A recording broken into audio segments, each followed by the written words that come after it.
With offices in Radford and Blacksburg, Patrick K. Moore is a client-focused, community-involved law firm committed to you. If a legal issue touches your family, finances, or future, we can help. Whether it's real estate, business law, or estate planning, Patrick Moore welcomes the opportunity to speak with you about your legal issues.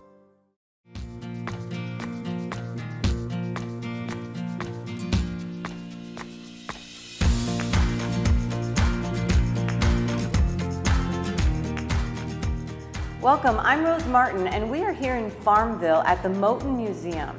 You may have heard the name Moton Museum because you're familiar with Ken Woodley's book, The Road to Healing. What you might not know is that Prince Edward County, right here in Farmville, closed the schools for 5 years in a massive resistance to the Brown versus Board of Education decision. As a part of that decision, over 2,000 Black children were kept away from an education. So many lives were changed during that time period. We're going to talk to Ken about his work and about how those reparations came to be. Ken, welcome to Right Around the Corner. Thank you so much for having me, Rose. So this is an amazing space, this Moton Museum. Why do you think it was important to talk about your book right here? Because this is the birthplace of the Civil Rights Movement. I used to think that I had to make that argument, but now that the U.S. Civil Rights Trail debuted last summer, they have a timeline of significant events on their website, and the very first one is this place here, April 23rd, 1951, when students led by 16-year-old Barbara Rose Johns went on strike against separate and grossly unequal schools. They went on strike for 2 weeks, and they followed it up with legal action that became part of the Brown case. Now, this was more than 4 years before Rosa Parks refused to move to the back of a bus in Montgomery, Alabama. So it's astonishing that a 16-year-old girl, young woman, would have the courage and vision to do something like this anywhere, but a 16-year-old African-American young lady in the heart of Jim Crow, Farmville, between two former capitals of the Confederacy, Richmond and Danville. Now, when they first went on strike, as I said, it was because they had a grossly unequal school. There were tar paper shacks built outside this building to accommodate the overflow. And a couple of blocks away, the white school was a Taj Mahal by comparison. 2 stories brick with an inner courtyard. And she just grew so frustrated that she gathered a handful of the key student leaders that she knew here, and they secretly planned this strike. And they referred to it amongst themselves as the Manhattan Project to emphasize to each other the importance of keeping it absolutely secret. Barbara John's younger sister had no idea. No family members had any idea. And it was in this building. So her parents were also surprised. Oh, very much so. Every parent was surprised. But the auditorium just outside this space that we're in, that is where they called the student body in that day, April 23rd. They told the teachers to leave. They lured the principal to downtown Farmville to get him out of the way. And they told the student body what they were going to do. And all 450 of the students here walked out. And as I say, they stayed out for 2 weeks. So it was concerted, nonviolent action against racist policy. And they followed it up with a legal fight, and that's the blueprint of the civil rights movement of the 60s and into today. Wow, so to be here is just so impactful. And when I think about a 16-year-old, right, as you said, having the courage to step up and say, this isn't right. And I love the one line in your book where Barbara talks about saying her prayers about education and why things are working. And there's a line in there where you say, but she prays to God to say, I'm one of your children too. Yeah, God, please help us. Yeah. We are your children too. We are your children too. She was a very spiritual person. Her younger sister, Joan, told me they lived out on a farm in Darlington Heights, which is about 15 miles outside of town. And there was a stump by a creek out in the woods down by their house that Barbara would go and meditate and just think about life in the world. And she would tell her sister and her brothers, don't follow me, don't mess with me. This is serious when I go out here to think. But what a visionary, what a visionary. Well, and this was something that she was maybe born to do. And I've read that you feel that about your work also, that, you know, going through college and then getting this job offer at the Farmville Herald, when you think, how could I end up right back here? And then realizing maybe this was your chosen crusade of something that you were, you know, you were put in a specific place at a specific time, and you saw it through with what courage. So you've done quite a lot of work, and we'll get into a lot of that when we begin to talk about your book. But what was it that drove this for you to say, I'm this guy, come in here, I've heard, and I'm in heard these stories, I'm back here working at this paper where the history of it, these same people were ones that were saying, yes, close the schools. Yes, we don't support the integration.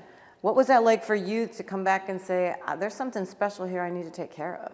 Well, when I came to work at the Farmville Herald straight out of Hampton-Sydney College, I'd never heard of any of this. I'd never heard of Barbara Johns and the American history that she and her classmates made, and I had never heard of massive resistance, had no idea the schools closed here, had no idea the newspaper, which I'd just been employed, was the leading public voice to end public education rather than integrate.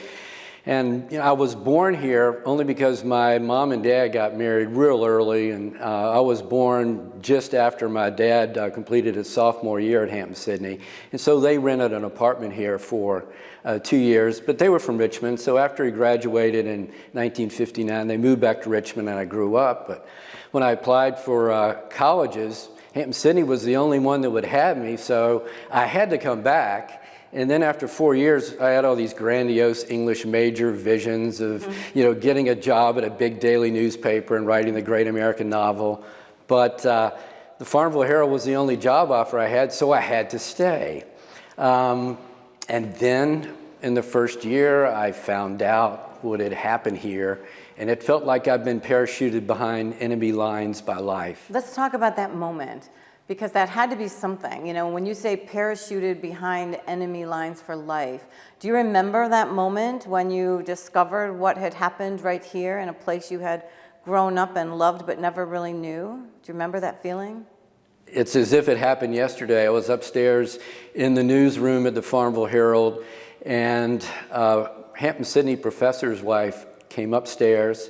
She stood in front of my desk and looked at me, and her eyes were the proverbial throwing daggers and anything else she could think of. I could tell she was really upset and angry with me, and I had no idea why, and she wouldn't say anything. But then finally, she said these words, "You know what happened here, don't you?" I went, "No, I've got no idea. What in the world are you talking about?" And all she said in response was, "You need to go to Longwood College," it was Longwood College then, "go to the rare book room and ask for this book, They Closed Their Schools, by Bob Smith." And then she shot me another look. I could tell she was disgusted with me. I waited a couple of beats, and I followed her out the door. Longwood College was just 2.5 blocks from my office. I went into the rare book room. I asked for the book. I sat in a chair to the left of the door. The title of the book told me something, obviously, but it didn't tell me where or by whom. And you couldn't check these books out because they were out of print. So I just started flipping through the pages. And as I did that, I started recognizing names. I started seeing the Farmville Herald. I started seeing J. Barry Wall Sr., who was still the publisher and editorial writer when I was there. And those names flew up at me like shrapnel. And it was like all the bones were pulled out of my body. It was like, oh my God, it was here. And the Farmville Herald obviously had a lot to do with the closing of the schools. And I gave him the book back, and I walked back to the office, and it was a short walk in space and time, but the whole world had just changed in that moment. In that moment, you were a different guy. I was, because the world was different. Yeah. When I went into the rare book room, the world was not a world where children could be locked out of school for 5 years, not even for 5 minutes. This is all these years later, Rose, and I still can't believe it happened, even though I spent my entire career here and I wrote a book about it. I just can't imagine it. But that moment in time will live with me forever. But I had no idea that I could do anything about it. I didn't even cover Prince Edward County. But as my career progressed and I went from being news editor to a shock, I was named editor. They gave me the keys to the editorial page and let me test drive it for a year. What was going on in the back of your mind after being in that rare book room as your career is progressing? Was this a story that was always with you and nagging at you that there was something, action you needed to take? I could sort of feel destiny pulling at me without really understanding. I did almost get a job at a daily a couple years after going to work at the Farmville Herald, right after I was married. I went to a job interview at a really good daily in Virginia, and I left feeling like they're going to offer me the job, and I was really excited about it. But on the drive back home, I started having these misgivings. And by the time I got home, I couldn't explain it, but I just felt like, no, don't do it. If you leave, something bad is going to happen. And so I called him the next day and said I withdraw my name. And when I became editor, when I had that pulpit, and people need to remember, this was far beyond internet days and all these digital outlets. I mean, a community newspaper, that was the platform. That's where everybody went for their news. And a newspaper in any community had a lot of power, a lot of influence. And so once I found myself in that pulpit, my life started to make sense, and the fact that that I had been pulled back here by life, by destiny. And you know, I think we all need to live our lives as if it were our destiny to be exactly where we are. Oh, I love that line in your book too, where you said that, because I really thought about that. I thought, you know, so many times we're moving forward or we're thinking for the next thing instead of stopping in the moment and saying, this is exactly where you need to be. And if we take that approach and feel like this is where we're meant to be, wherever that is, and look around and ask ourselves, what needs to be done for people in this community to make it better? Is there a wound that needs healing? And for me, it was just really, really obvious. And so let's talk about that process. What was that like? You as the editor of a paper that had, you know, really been seen as almost the enemy of what was going on, and yet you wanted to be an advocate for a community and a generation of people who were left aside when these doors closed. How did you begin that process? What did you do? Saving this building was a key moment for this entire community, and a key moment for me as an editor and a preacher for racial healing and reconciliation, because the county was prepared to sell this building to a developer, and they said they would use the money to invest in other school construction. But this is like Independence Hall. The students here, they believed in the words of the Declaration of Independence more than the men who signed that document after they wrote it, because, you know, they believed in life, liberty, and the pursuit of happiness for a small percentage of white men that were just like them. But Barbara Johns and her classmates took America at its word. And that is one of the important things that this country did. It set the bar high in its founding documents. And people like Barbara Johns have been pulling this country, pulling all of us up to those ideals ever since, and it's something we strive to do today. So saving this building got the whole community talking about massive resistance, and also the positive history that the African American community had made here in the 1950s. And it's lifted up the rug, and people started sweeping things out. that had never been talked about. That's why I could work at the Farmville Herald for a year and had no idea that any of this had happened. So were you embraced by the community as you started to ask for those pieces of rugs to be lifted and stones to be turned over to get the story out? How did the community respond to you? The community, I never confronted any outright hostility, and I never looked toward the community for any affirmation because I was just focused on what I felt God wanted me to do. Doing the right thing. You wanted to do the right thing. Yeah. And I had a lot of good affirmation from the African American community. And one of the key moments in my life for me was a letter I received from the iconic civil rights lawyer Oliver Hill, who had argued the Prince Edward case as part of Brown. And I sent him an editorial I wrote on the 40th anniversary of the Brown decision in 1994. And he sent me a letter back that I have to this day framed in my office, not as an egotistical thing, but because his words to me, he said that it was one of the tragedies of our times that we didn't have in the 1950s and 60s more people like you that had sensibilities and were able to reach out and help our nation heal and bring the races together. So he was telling me that what I was feeling in my heart and soul, it was not delusional, it wasn't grandiose, I wasn't, on some messianic complex crusade, but whatever ability God had given me as a writer and within my heart and soul, I was in the place that needed it most. Well, and that touched me in your book too. And so then I'm thinking, well, you're on this quest, you realize these lives have been changed forever and impacted. And it wasn't enough to save this building. You realized that true reparations needed to happen.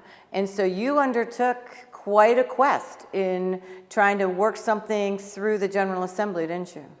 And it ended up making U.S. history.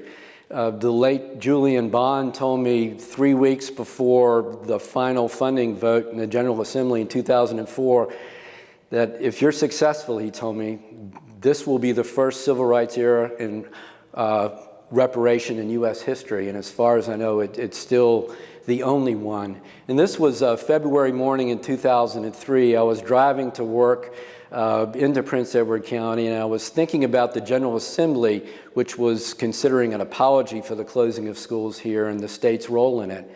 And a Latin teacher in Prince Edward County High School, Linwood Davis, was urging the school board to give honorary diplomas to those who weren't able to earn a real one. And in a flash, those two things came together. And the idea came for state-funded scholarships for those African-American children locked out of school in 1959 through 1964, who were now in their 50s, a program to give back the educational opportunity that had been stolen. Well, and your action in order to bring together former governors, legislatures, to get a bill to where you had proposed $2 million to be able to go through these scholarships, and then you found a donor, right, who was able to contribute. And I guess one of the touching points in the book was when you had a group realizing that you needed to take them to Richmond and that they needed to see the impact. They needed to put eyes on the actual people. And a line in your book where they weren't able to get on the bus as children, and then they're riding the bus with those faces pressed against the wall, dressed up and headed to Richmond, just really struck me as a visual piece that I could imagine the impact that had to make. And then just the people that were impacted from the scholarships that you've done. That has to be just so rewarding, but also you fought hard to make that happen. There were sometimes my fumes had fumes, but that day when all of us rode Prince Edward County public school buses from here to the state capitol, and we gathered on the Capitol steps with Governor Mark Warner, and some of those who'd been locked out of school as children were able to speak for this legislation. which I must say that if the fight in the General Assembly for funding for this scholarship program had been a roller coaster, it never would have passed the safety inspection. Nobody would ever have ridden on it because the General Assembly had so many twists and turns.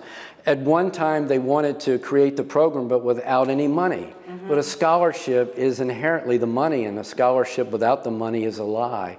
So it was at the very last minute on veto day, 6 weeks after the session ended, when the General Assembly comes back to consider gubernatorial amendments and vetoes.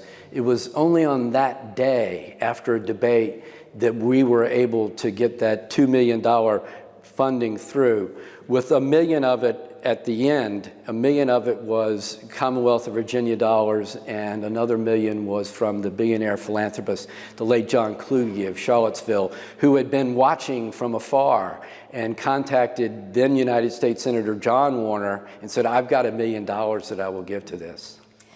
That's remarkable. And when I think about the lives that then were touched as a result of these scholarships, it actually attracted many more people to apply for them than they thought was going to happen, didn't it? Yes, that was one of the arguments when the General Assembly said we just want to give $25,000 a year, which was beyond a joke. To me, that was an insult.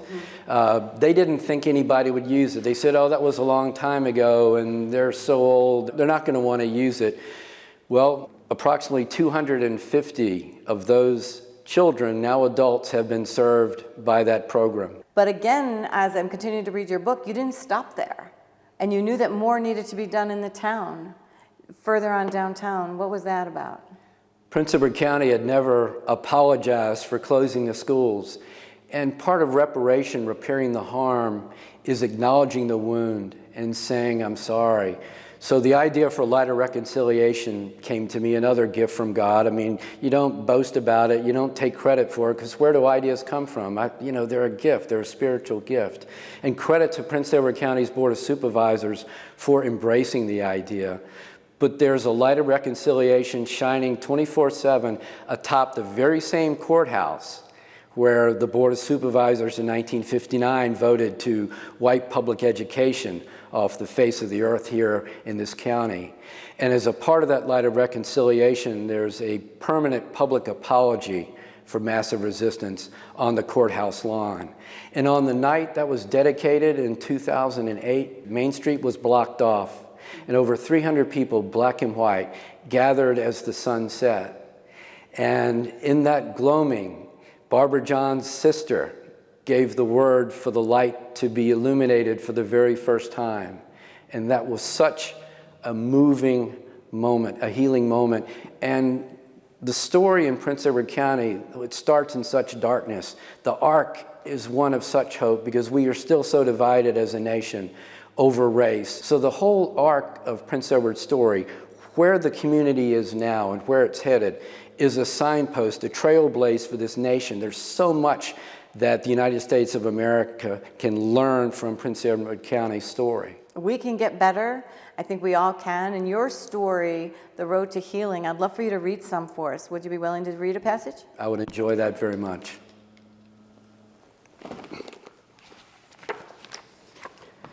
I look at a photograph taken in Prince Edward County in the fully bloomed spring of 1959. 5 years after the U.S. Supreme Court's Brown v. Board of Education decision. The world itself was unprepared for what was about to happen. Even in this small black and white photo, it's clear the sky was too blue, the leaves on the trees too green, the sun too warm on the skin. There was no sign of onrushing doom anywhere. Something inside me still trembles. I see my 2-year-old self in the street beyond the front yard of the apartment my parents rented, a few rooms downstairs in one of the neighborhood's Victorian houses. I was born in Farmville, the county seat of Prince Edward County, in 1957, while my father completed his final 2 years at Hampden-Sydney College, 6 miles down the road. Within that photograph, the world appears to be perfect, and it was for me, with my blonde hair, blue eyes, and white skin. They were my passport to any seat on the bus, any lunch counter stool, liberty and justice for me. I hold that apparent Eden in the palm of my hand with great care, as if it were a priceless artifact. In fact, it is the rarest and most impossible of artifacts. In the picture, the world looks just the way God made it, but the snapshot lies. It is an artifact of a world that did not exist, even as the shutter captured it on film. Such black and white photographs were the only way those colors were ever integrated in Farmville in the 1950s. Beyond the border of those photos, Prince Edward County was about to shatter for African American children. The sun would still shine indiscriminately from a blue sky and through green leaves onto the community's children, but the sun would be alone in doing so. There I am, a happy child playing on a tree-shaded lawn on High Street, but just 4 blocks away, turning left on Main Street, the county's Board of Supervisors was poised to shut down an entire public school system and keep it closed for 5 years. Mines would stay closed even longer. Wow. I guess on behalf of so many, thank you. It's hard to fathom that something like this could happen with so many people supporting it. So thank you so much for joining us and for sharing your story and for going on this crusade. Thank you so much for asking me to be here and share it. I want to make a special thanks to Ken Woodley for sharing his book, The Road to Healing, and the folks here at the Moton Museum. If you haven't been to Farmville, I'd encourage you to please come, see this amazing museum, and to learn more about Ken, his work, the research behind his book, please check out more of our conversation online, and tell your friends about us. I'm Rose Martin, and I'll see you next time, right around the corner.